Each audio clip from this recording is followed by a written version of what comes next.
सुनते हैं। शांति सारी पढ़ाई के चारों सब्जेक्ट का आधार स्मृति ही है। तो हाँ, ये वाला तो देखे थे कि चार सब्जेक्ट है, गुण, याद, ज्ञान, गुण और फिर सेवा। तो इन सब में अगर स्मृति है तो सफलता है। तो विश्व कल्याणकारी बनने के लिए सर्व स्मृतियों से संपन्न बन सर्व को सहयोग दो। अमृत वेले से लेकर रात तक भी सर्व स्मृतियों को सामने लाओ। एक दिन में पूरी हो जाएगी, लंबी लिस्ट है ना। क्या क्या स्मृति है? हम, मैं भगवान का स्टूडेंट हूँ, भगवान का बच्चा हूँ, खुदाई खिदमतगार हूँ। तो स्मृति सप्ताह भी मनाओ तो भी विस्तार ज्यादा है, क्योंकि सिर्फ रिवाइज नहीं करना है। मैं मास्टर सर्वशक्तिमान हूँ, मैं सुख स्वरूप आत्मा हूँ, लेकिन रियलाइज करते हो। इसीलिए कहते हो स्मृति स्वरूप। स्मृति अर्थात हर स्मृति की अनुभूति। आप स्मृति स्वरूप बनते हो और भक्त सिर्फ सिमरन करते हैं, तो हम उस स्मृति के स्वरूप बनते हैं। जैसे हम मैं विघ्न विनाशक आत्मा हूँ, मैं इसका स्वरूप बन रहा हूँ। और भक्त याद करते हैं, जो अष्ट विनायक, विघ्न विनायक गणेश के रूप में याद करते हैं। तो क्या क्या स्मृतियां अनुभव की है, इसका विस्तार तो बहुत बड़ा है। तो एक दिन एक स्मृति को लेकर बैठ जा।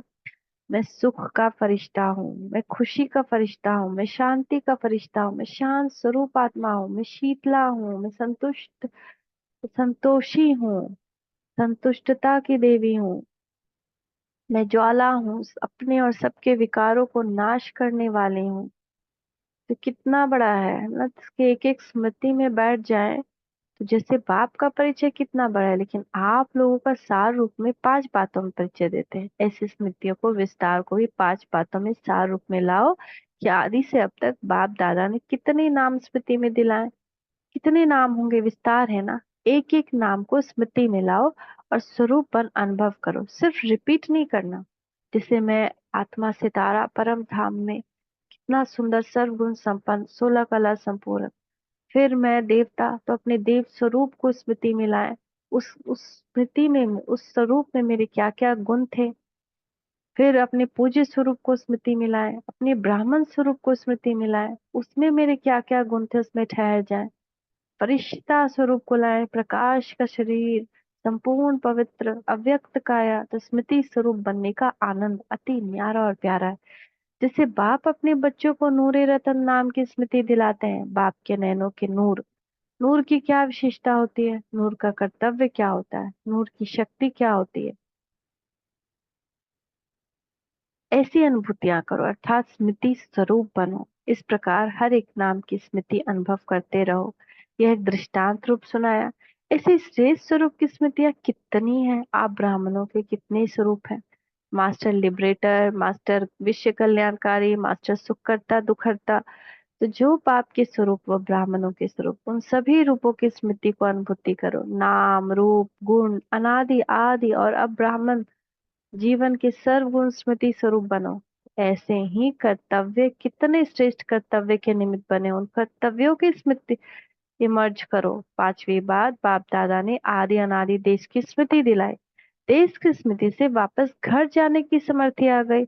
अपने राज्य में राज्य अधिकारी बनने की हिम्मत आ गई। और वर्तमान संगम युगी ब्राह्मण संसार में खुशियों की जीवन जीने की कला स्मृति में आ गई। तो जीने की कला अच्छी रीति आ गई है ना। दुनिया मरने की कला में तेज जा रही है और आप ब्राह्मण सुख में खुशियों की जीवन की कला में उड़ रहे हो। कितना अंतर है। 31/12/1991। तो ऐसे हमको स्मृति स्वरूप बनना है। 5 स्वरूप की स्मृति करनी है कि मेरे कौन कौन से 5 स्वरूप थे, उसके गुण, उसके सारी खुशियों में, स्वरूप में उसको अनुभव करना है। देखिए मैं सच में कृष्ण हूँ। अपने लिए ही गाना कोई चला दे, उसका आनंद ले। मैं ही दुर्गा हूँ, मैं ही अष्ट शक्ति हूँ, भजन चला दे, भक्त मेरे लिए गा रहे हैं। ऐसे ऐसे उसके स्वरूप बन करके उसका आनंद ले, उस स्मृति को इमर्ज करे तो समर्थि बढ़ती जाएगी। Thank you Baba, thank you. शुक्रिया बाबा, शुक्रिया। ओम शांति।